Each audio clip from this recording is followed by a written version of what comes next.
When a restaurant is known for its down-home cooking, it's certain to serve up some Southern classics. But do all of the side dishes aim to please at Cracker Barrel?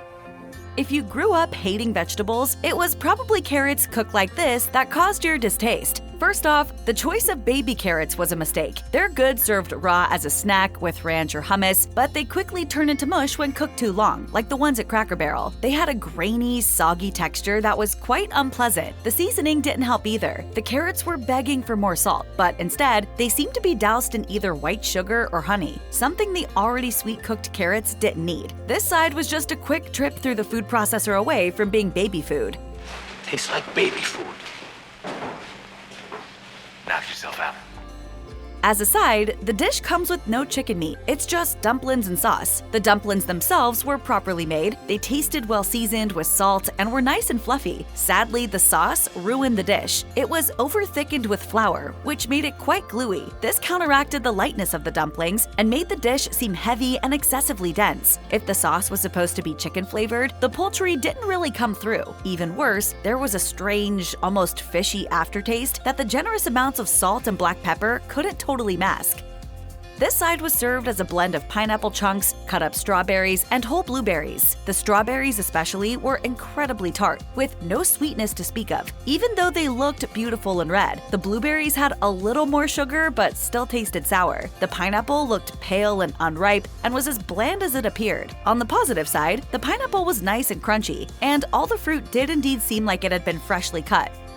The main flavor you want from corn is sweetness, and this didn't have much of it. To be fair, it wasn't corn season during this taste test. However, thanks to food preservation technology, it's easy to access sweet corn all year round these days if you just buy frozen corn that was picked at peak season. Whatever the case may be, there wasn't much flavor to be found here. The restaurant didn't do anything to elevate the corn with seasoning either. The cooked broccoli in this taste test appeared to be completely unseasoned. While this was a little disappointing, the broccoli still won out over a couple of other vegetables simply because it was properly cooked. It appeared to be either blanched or steamed and was bright green, so it had clearly been cooked fresh and wasn't sitting in a warmer forever. It had a perfect tender crisp texture, not crunchy and raw inside, but not too soft either. With no seasonings to cover it up, the earthy, mildly bitter taste of the vegetable was strong. But even in the absence of salt, the broccoli was still more flavorful than the carrots or the corn. I look forward to your report, Mr. Broccoli.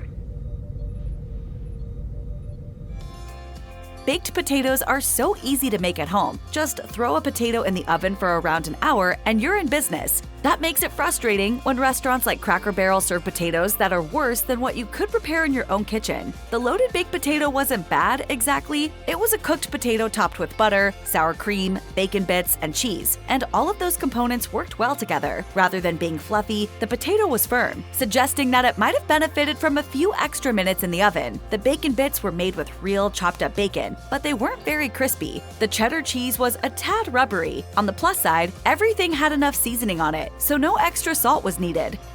The turnip greens from Cracker Barrel had some excellent qualities, but they were ultimately underwhelming. The best part was that they were super tender and soaked in the liquid from the bottom of the pot, which any greens aficionado knows is essential. While the texture was perfect, the flavor of the turnip greens needed a little help. Although they were mixed with a generous amount of country ham, the meat didn't impart a ton of flavor to the cooking liquid. The greens also needed some salt and could have benefited from a touch of acidity, heat, and sweetness as well. Without these balancing elements, the bitter essence of the turnip greens was more noticeable than it should have been.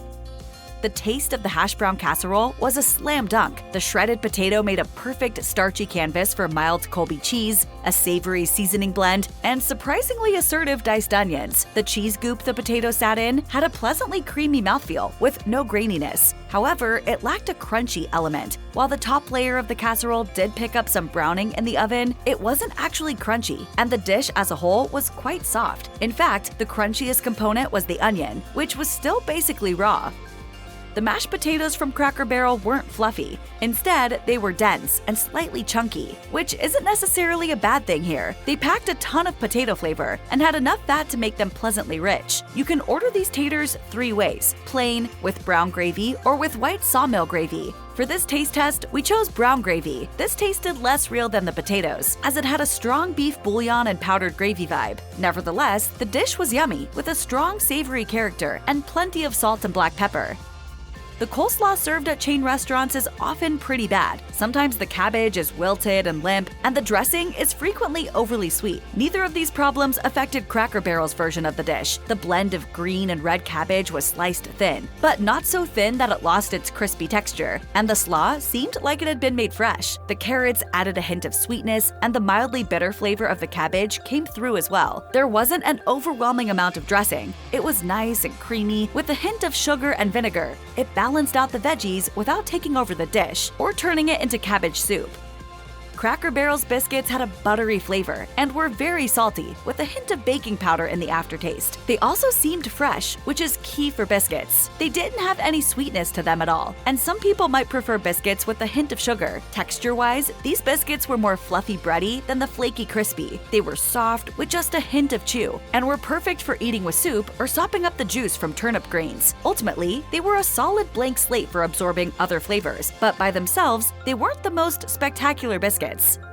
The fried description is something of a misnomer, as these apple slices are actually baked. The dish is sort of like a less sweet apple pie filling. The fruit is cooked with sugar and cinnamon until it's soft and delicious. The cinnamon and sugar mixed with the juice from the cooked fruit to make a gooey sauce, but the apples themselves still retained a hint of crispiness and bite. There also wasn't too much sugar. The natural acidity of the apples helped balance out all of the sweetness. This was a warming and hearty dish that would be equally enjoyable topped with a scoop of vanilla ice cream or next to a slice of country ham. Taking Cracker Barrel's Hashbrown casserole, cutting it into chunks, breading it, and deep frying it added all the texture and browning that the regular casserole lacked. The flavor of the tots was basically the same as the original component. That is, delicious. They tasted cheesier than the regular casserole version, but that might be a flavor enhancement from frying and extra seasoning. Frying also softened up the chunks of onion, which were better than the near raw onions in the casserole. The tot exteriors weren't super crunchy, but they had a soft crispness and plenty of browned flavor. Surprisingly, this side wasn't especially greasy.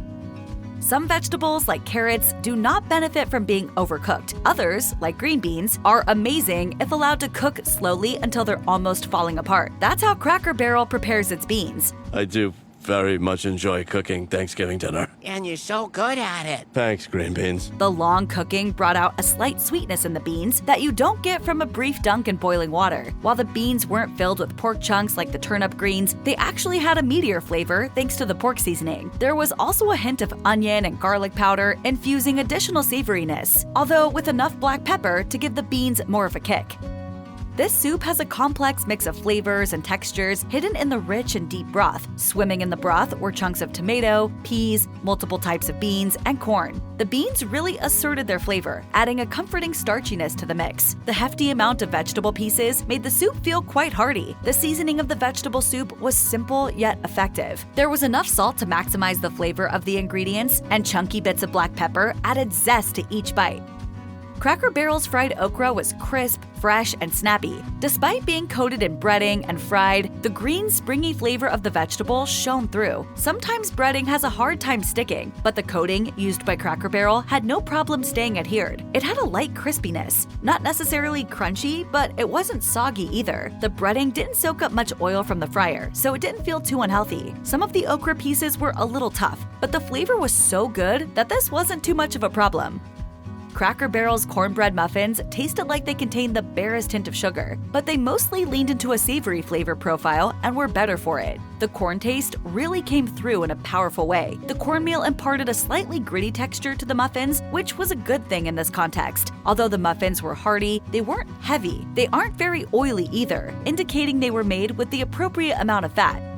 While the loaded white potato was a little too firm, the sweet potato was cooked until its insides were soft and almost creamy. Even more impressive, the skin was tender and tasty. Unlike many baked sweet potatoes, with skin that is often too tough and leathery to eat, the long cooking time made the flesh of the potato almost candy sweet, and that was before the sugary toppings were added. The sweet potato was slathered in sweetened butter and crowned with a toasted marshmallow that added a delicious s'mores vibe. The whole package tasted like the best Thanksgiving sweet potato casserole you can imagine.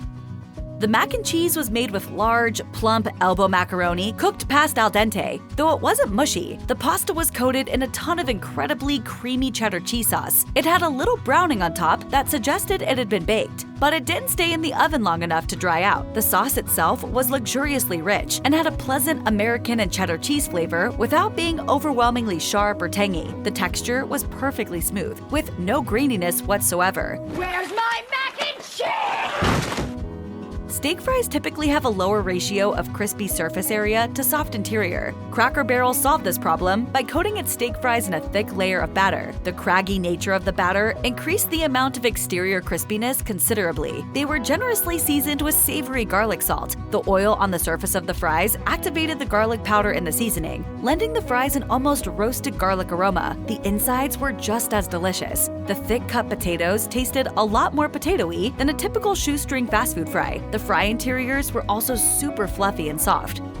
Sometimes the simple things in life are the best, and that's the case with Cracker Barrel's pinto beans. They're a masterclass in how a basic ingredient, when treated with the proper respect, can be much tastier than a complicated recipe. These pinto beans had the firm texture and robust flavor of beans cooked from dry. While canned beans are convenient, they're bland and mushy compared to dry beans that have been rehydrated and cooked for hours on the stove. The dish was chock full of tender chunks of pork, and the meatiness worked in perfect harmony with the rustic flavor of the beans. Though these beans weren't as soft as canned ones, the insides were still creamy and smooth.